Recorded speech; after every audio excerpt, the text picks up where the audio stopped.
નમસ્કાર મિત્રો, આજે આપણે ધોરણ 10ની અંદર વિષય વિજ્ઞાનની અંદર આપણે 14મું ચેપ્ટર આપેલું છે ઉર્જાના સ્ત્રોતો. એની અંદર આપણે 38મો પ્રશ્ન આપેલો છે તે જોવાનો છે. તો એની અંદર તમને એવો પ્રશ્ન આપેલો છે કે સમુદ્રતાપી ઉર્જા વિશે ટૂંકમાં માહિતી આપો. એટલે કે તમારી જે સમુદ્રમાંથી ઉર્જા મળે છે એની તમારે ટૂંકમાં માહિતી આપવાની છે. તો એના તમને 4 પોઈન્ટ અહીંયા આપેલા છે. તો એમાં પહેલું આપણે જોઈએ તો કે સમુદ્ર કે મહાસાગરની સપાટીનું પાણી સૂર્ય દ્વારા ગરમ થાય છે, જોકે તેની સરખામણીએ ઊંડાઈવાળા ભાગનું પાણી ઠંડુ હોય છે. તાપમાનના આ તફાવતને લીધે શોષાતી ઉર્જા સમુદ્રતાપી ઉર્જામાં રૂપાંતરણ પ્લાન્ટમાં ઉર્જા સ્વરૂપે મેળવાય છે. એટલે કે જે સમુદ્ર છે એ સમુદ્ર અથવા તો મહાસાગરની જે સપાટીનું પાણી છે એ સૂર્ય દ્વારા શું થાય છે તો કે ગરમ થાય છે, અને એની સરખામણીમાં જે ઊંડાઈવાળા ભાગનું પાણી હોય સમુદ્ર કે મહાસાગરની અંદર, તો એ પાણી કેવું હશે? તમારું ઠંડુ હશે. તો આ તાપમાનના તફાવતને લીધે જે ઉર્જા છે એનું શું થાય છે? અહીંયા શોષણ થાય છે, અને આ જે શોષણ થાય છે તેને આપણે સમુદ્રતાપીય ઉર્જા રૂપાંતર પ્લાન્ટમાં ઉર્જા સ્વરૂપે મેળવીએ છીએ. હવે તમને એનો બીજો તફાવત આપેલો છે અહીંયા, એટલે કે બીજો પોઈન્ટ આપેલો છે કે જો સપાટી પર રહેલ પાણી અને 2 કિલોમીટર સુધીની ઊંડાઈએ રહેલા પાણીના તાપમાન વચ્ચેનો તફાવત 20 અહીંયા તમને કે એટલે કેલ્વિન અને 20 અંશ સેલ્સિયસ પણ કીધું છે કે તેનાથી વધારે હોય તો આવા પ્લાન્ટ કાર્યાન્વિત કરી શકાય. એટલે કે જે તમારે સપાટીમાં રહેલું પાણી છે એ 2 કિલોમીટર સુધીની ઊંડાઈએ જાઓ તમે, ત્યાં સુધીનું તાપમાન, એનું જે તાપમાન છે પાણીનું, એનો તફાવત કેટલો હોવો જોઈએ? તો કે 20 કેલ્વિન જેટલો એનો તફાવત હોય તો આવો પ્લાન્ટ છે એ તમે ત્યાં સ્થાપી શકો. હવે તમને ત્રીજો પોઈન્ટ એનો એવો આપેલો છે કે એમોનિયા જેવા બાષ્પશીલ પ્રવાહીને ઉકાળવા સપાટીના હૂંફાળા પાણીનો ઉપયોગ થાય છે.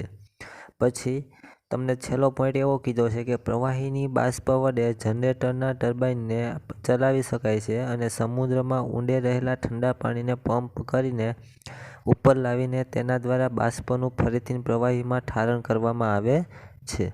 એટલે કે જે આનું જે પાણી છે તમારું એ કેવું હોય છે? ઠંડુ હોય છે, અને એને તમારે ગરમ કરીને એની અંદરથી બાષ્પ છે એ મેળવીને તમે એના દ્વારા તમે વીજળી છે એ તમે મેળવી શકશો. એ કે ટર્બાઇન છે એ બાષ્પ દ્વારા તમે આગળ જોઈ ગયા એ રીતના તમારે ફેરવવામાં આવે અને એના ઉપરથી તમને વીજળી મળશે. હવે તમને 39મો પ્રશ્ન આપેલો છે કે મહાસાગરમાંથી પ્રાપ્ત થતી ઉર્જાની કઈ મર્યાદાઓ છે? એટલે કે જે આપણે મહાસાગરમાંથી ઉર્જા પ્રાપ્ત થાય છે તો એની કંઈક મર્યાદાઓ છે, અને એ તમને અહીંયા 3 મર્યાદા આપેલી છે. એમાં પહેલી મર્યાદા તમને એવી કીધી છે કે ભરતી ઉર્જા માટે બંધ બનાવી શકાય તેવા સ્થળો ખૂબ જ મર્યાદિત છે. એટલે કે જે ભરતી ઉર્જા માટે, એટલે કે પાણીની સપાટી ભરવા માટે જે આપણે બંધ બનાવીએ છીએ એવી જગ્યા છે એ ખૂબ જ મર્યાદિત છે, એટલે તમને જલ્દી મળતી નથી એવી જગ્યા.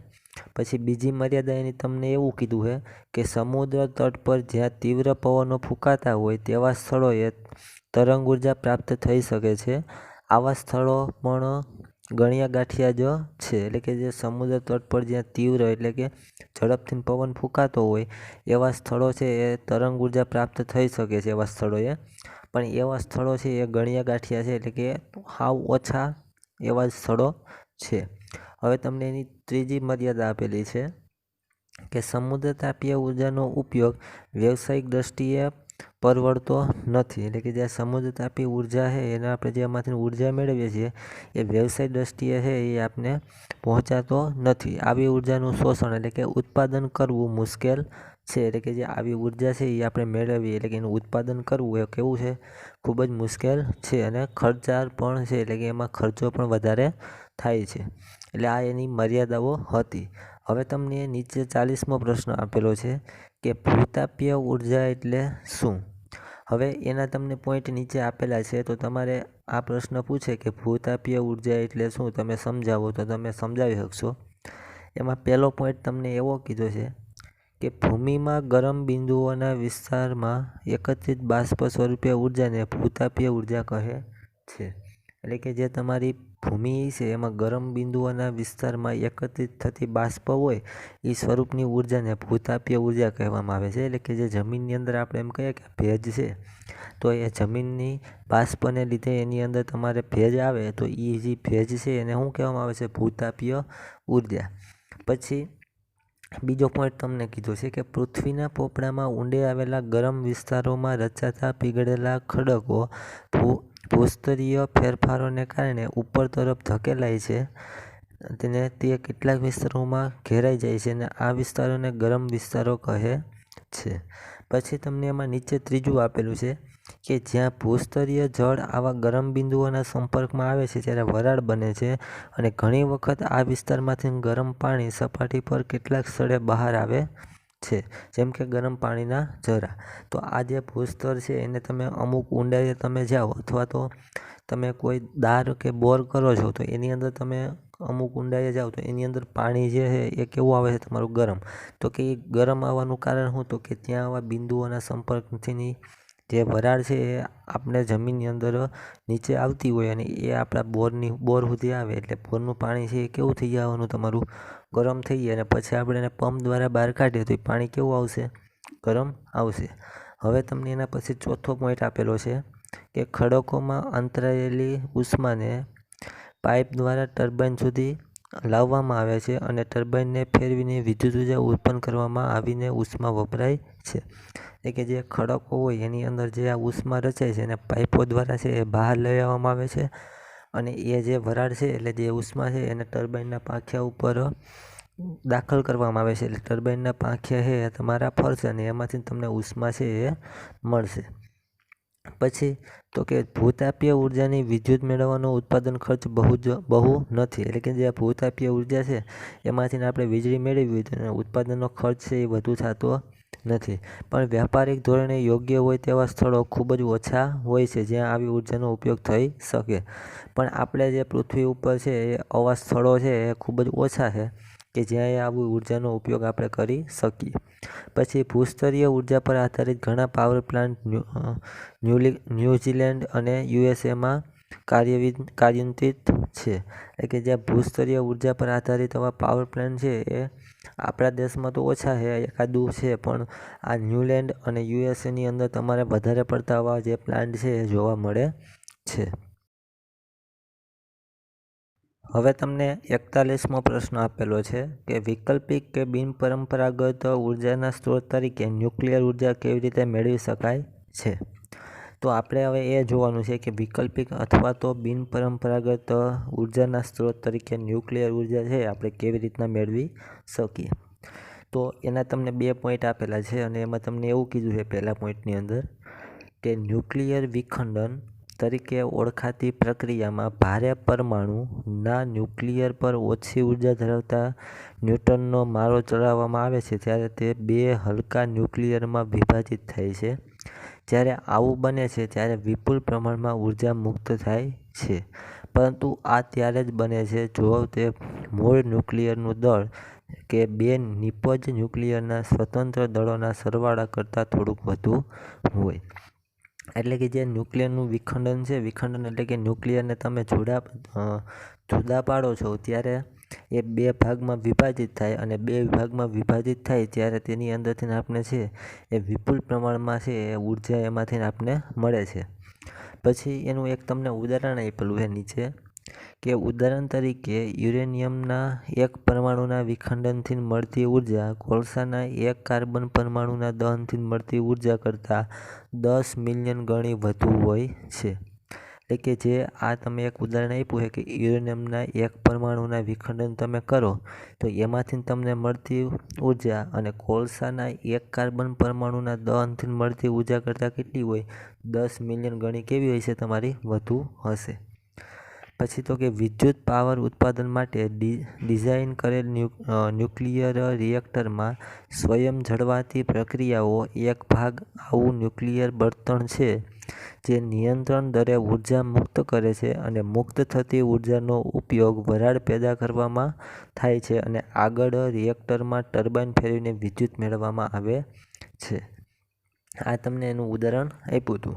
હવે તમને એની નીચે 42મો પ્રશ્ન આપેલો છે કે ભૌતિક વિજ્ઞાનના સમાન સિદ્ધાંત ધરાવતી ન્યુક્લિયર હથિયારની રચના તેમજ ન્યુક્લિયર પાવર સ્ટેશનની રચના કયા પ્રકારે જુદી પડે છે. એટલે તમારે અહીંયા ન્યુક્લિયર હથિયારની રચના અને ન્યુક્લિયર પાવર સ્ટેશનની રચના કયા પ્રકારે જુદી પડે છે એ તમારે કહેવાનું છે.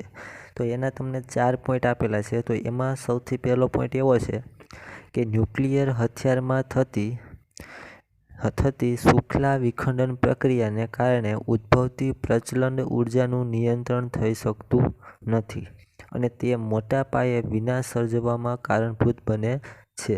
એટલે કે જે ન્યુક્લિયર છે તો એ એક હથિયાર જ છે. એટલે તમને ન્યુક્લિયર હથિયારમાં કીધું છે. એટલે કે જે ન્યુક્લિયર હથિયાર છે એ આખી શુક્લામાં હોય અને એનું તમે વિખંડન કરો તો એનું વિખંડન છે એ ઝાઝું બધું થઈ જાય. એના કારણે આપણે એને પ્રચંડ ઉર્જાનું નિયંત્રણ થઈ શકતું નથી. એટલે એમાંથી કોઈ ઉર્જા મળતી નથી અને તે મોટા પાયે વિનાશ સર્જવામાં કારણભૂત બને છે. એટલે કે જે આપણે ન્યુક્લિયર બોમ્બ આવે છે તો એની જેમ જ એ ન્યુક્લિયર હથિયાર એટલે કે એની અંદર જ આ ન્યુક્લિયર છે એ વાપરવામાં આવે છે અને એનું વિખંડન થાય એટલે ઘણું બધું એ નુકસાન કરે. પછી બીજો પોઈન્ટ તમને એવો આપેલો છે કે ન્યુક્લિયર પાવર સ્ટેશનમાં નિયંત્રણ હેઠળના ન્યુક્લિયર રિએક્ટરોમાં થતી ન્યુક્લિયર વિખંડનની પ્રક્રિયા દ્વારા વિદ્યુત ઉત્પાદન મેળવવાના હેતુથી તેની રચના કરાય છે, જેમાં સાવચેતી અને સુરક્ષાના તમામ ઉપાયો હોય છે. એટલે કે જે ન્યુક્લિયર પાવર સ્ટેશન છે તો એની અંદર આ જે ન્યુક્લિયર ઉર્જા છે એ મેળવવામાં આવે છે તો ત્યાં ખૂબ જ સાવચેતી અને સુરક્ષાની તમામ ઉપાયો છે ને એ રાખવામાં આવે છે. હવે તમને એની નીચે ત્રીજો પોઈન્ટ આપ્યો કે ઉપરોક્ત બંને પ્રકારના સાધનોની રચના સંપૂર્ણપણે એકબીજાથી જુદી છે પરંતુ ભૌતિક વિજ્ઞાનમાં સમાન સિદ્ધાંતમાં રહેલા છે. પછી તમને એમાં ચોથો પોઈન્ટ છે કે ન્યુક્લિયર પાવર સ્ટેશનની રચના પૂર્વ ન્યુક્લિયર ઉર્જાનો ઉપયોગ પ્રથમ તો વિનાશ માટે કરવામાં આવ્યો હતો.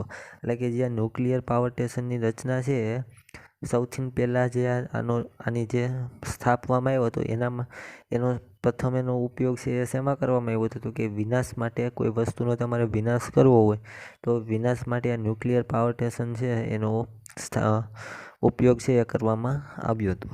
હવે તમને એની નીચે 43મો પ્રશ્ન આપેલો છે કે ન્યુક્લિયર ઉર્જાનું મહત્ત્વ કેમ વધ્યું છે. તો એ તમને એના 5 પોઈન્ટ આપેલા છે. તો એમાં પહેલું એવું છે કે ન્યુક્લિયર ઉર્જાનું વિદ્યુત ઉર્જામાં વિપુલ પ્રમાણમાં ઉત્પાદન ન્યુક્લિયર રિએક્ટર દ્વારા થઈ શકે છે. એટલે કે જે ન્યુક્લિયર ઉર્જા છે એનું વિદ્યુત ઉર્જામાં વિપુલ પ્રમાણમાં ઉત્પાદન ન્યુક્લિયર રિએક્ટર દ્વારા થાય છે. પછી બીજું આપેલું છે તમને કે યુરેનિયમના એક પરમાણુમાંથી ઉર્જા કોલસાના દહનના એક કાર્બનના પરમાણુ કરતાં 10 મિલિયન ગણી વધુ હોય છે, જે આપણે ઉપર જોઈ ગયા તે પ્રમાણે. પછી ત્રીજું કે વર્તમાન સમયમાં ઉર્જાની માગણી જરૂરિયાતો પૂરી પાડી રહેલો મોટો ઉર્જાનો સ્ત્રોત ન્યુક્લિયર ઉર્જા છે. એટલે કે જે હાલના સમયની અંદર સૌથી વધારે ઉર્જા છે એ આપણે પૂરી પાડે તો આ ન્યુક્લિયર ઉર્જા છે એ આપણે પૂરી પાડે છે. પછી ચોથું કે ન્યુક્લિયર સંલયન દ્વારા મળતી ઉર્જા ન્યુક્લિયર વિખંડન દ્વારા મળતી ઉર્જા કરતાં ચડિયાતી છે. એટલે કે જે ન્યુક્લિયર સંલયન દ્વારા જે ઉર્જા આપણે મળે છે એ ન્યુક્લિયર વિખંડન દ્વારા મળતી ઉર્જા કરતાં કેવી છે? ચડિયાતી. એટલે કે વધુ છે, કારણ કે તેનું બળતણ સસ્તું અને વિપુલ પ્રમાણમાં છે. એટલે એનું જે બળતણ છે એનો કાચો માલ છે એ કેવો છે? સસ્તો છે અને એ તમને વિપુલ પ્રમાણમાં મળી આવે છે. પછી પાંચમું કે અશ્મિ બળતણ નજીકના ભવિષ્યમાં ખૂટી જવાનો ભય હોવાથી બધા દેશો પોતાની કુલ વિદ્યુત ક્ષમતાની આવશ્યકતામાં 30%થી પણ વધુ ન્યુક્લિયર રિએક્ટરોથી ન્યુક્લિયર ઉર્જા પ્રાપ્ત કરી રહ્યા છે. એટલે કે જે અશ્મિભૂત બળતણ છે એ નજીકના એટલે કે ભવિષ્યમાં એ ખૂટી જવાના ભયને લીધે આ ઘણા બધા દેશો છે એ 30% છે એ ન્યુક્લિયર ઉર્જાનો છે એ ઉપયોગ કરી રહ્યા છે. હવે તમને 44મો પ્રશ્ન આપેલો છે કે ન્યુક્લિયર ઉર્જાની મર્યાદાઓ જણાવો અથવા તો ન્યુક્લિયર પાવર જનરેટરના ખતરાઓ જણાવો. તો એની અંદર તમને 5 મર્યાદાઓ છે એની. તો એમાં પહેલી મર્યાદા એવી કીધી છે ઉપયોગમાં લેવાતું બળતણ એટલે કે ઈંધણ રેડિયો એક્ટિવિટી હોવાથી તેનો સંગ્રહ તથા નિકાસ મુશ્કેલ છે અને તેનું યોગ્ય વ્યવસ્થાપન ન થાય તો પર્યાવરણ પ્રદૂષિત થાય છે. તો આ એની એક મર્યાદા થઈ ગઈ હતી કે ઉપયોગમાં લેવાતું બળતણ જે છે એ રેડિયો એક્ટિવિટી છે, એટલે એનો નિકાસ અને સંગ્રહ છે એ કેવો થશે તમારા માટે મુશ્કેલ, અને તેનું યોગ્ય વ્યવસ્થાપન ન કરે તો પર્યાવરણને પણ એ પ્રદૂષણ કરે છે. પછી બીજી મર્યાદા એની એવી છે કે વધેલા ઈંધણમાં રહેલ યુરેનિયમના પણ હાનિકારક વિકિરણનું ઉત્સર્જન ચાલુ રહેતું હોવાથી નુકસાનકારક છે. એટલે કે જે આની અંદરથી બીજું ઈંધણ વધે છે યુરેનિયમ, તો એ પણ કેવું છે એની અંદરથી હાનિકારક વિકિરણોનું ઉત્સર્જન થાય છે, એટલે એ પણ કેવું છે પર્યાવરણને નુકસાન કરે છે. પછી ત્રીજું કે ઉપયોગમાં લેવાતું સમૃદ્ધ યુરેનિયમ મર્યાદિત માત્રામાં ઉપલબ્ધ છે તેમજ અતિશય મોંઘું છે.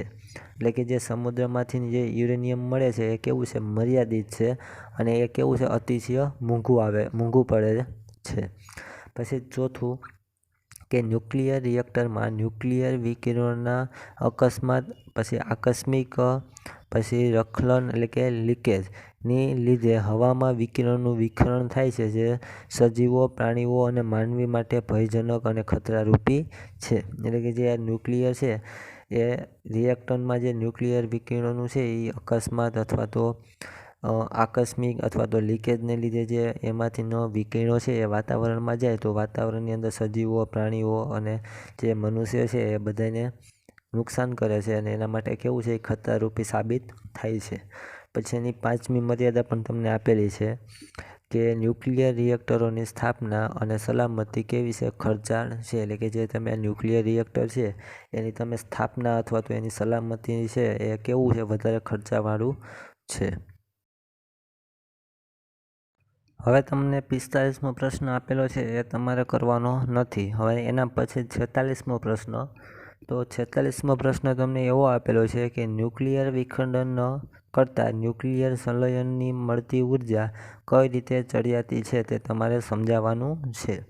તો એના તમને 3 પોઈન્ટ આપેલા છે. તો એમાં પહેલો પોઈન્ટ શું કીધું છે કે ન્યુક્લિયર વિખંડન પ્રક્રિયામાં ઉપયોગી યુરેનિયમ, પ્લુટોનિયમ જેવા બળતણ મર્યાદિત માત્રામાં ઉપલબ્ધ છે અને ખર્ચાળ છે.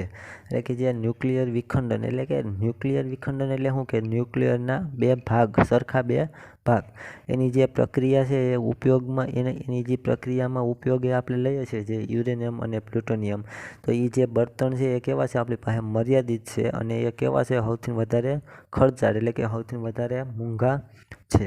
પછી બીજું એમાં એવું કીધું છે કે ન્યુક્લિયર સંલયન પ્રક્રિયામાં ઉપયોગી હાઇડ્રોજન અને ડ્યુરેટોન વિપુલ પ્રમાણમાં પ્રાપ્ત છે અને કેવું છે સસ્તું છે. પછી આ જે ન્યુક્લિયર સંલયન છે એની અંદર આપણે પ્રક્રિયામાં ઉપયોગ લઈએ છીએ જે હાઇડ્રોજન અને ડ્યુરેટોન, તો એ વિપુલ પ્રમાણમાં આપણે મળી આવે છે અને એ કેવા છે સસ્તા છે.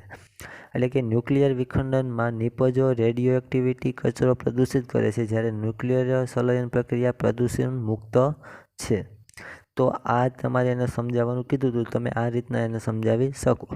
હવે તમને એની નીચે 47મો પ્રશ્ન આપેલો છે કે ન્યુક્લિયર સંલયન પ્રક્રિયા કરવા માટેની આવશ્યક શરતો કઈ છે. કે જે તમે ન્યુક્લિયર સંલયન પ્રક્રિયા છે એ તમે કરો તો એની આવશ્યક શરતો શું છે એના વિશે તમારે કહેવાનું છે.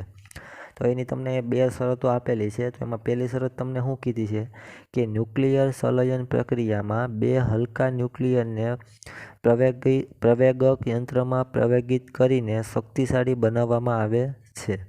અને બીજી એની શરત એ છે કે સંલયન બળતણને સૂર્યની સપાટી જેવા મિલિયન ડિગ્રી ઊંચા તાપમાને અને મિલિયન પાસ્કલ દબાણે નજીક લાવવામાં આવે છે. પછી તમને નીચે 48મો પ્રશ્ન આપેલો છે કે ન્યુક્લિયર ઉર્જાના ફાયદાઓ કયા છે. એટલે કે જે ન્યુક્લિયર ઉર્જા છે એના ફાયદા કયા છે, તો એ તમને કીધું હોય તો એના 3 ફાયદા તમને અહીં આપેલા છે.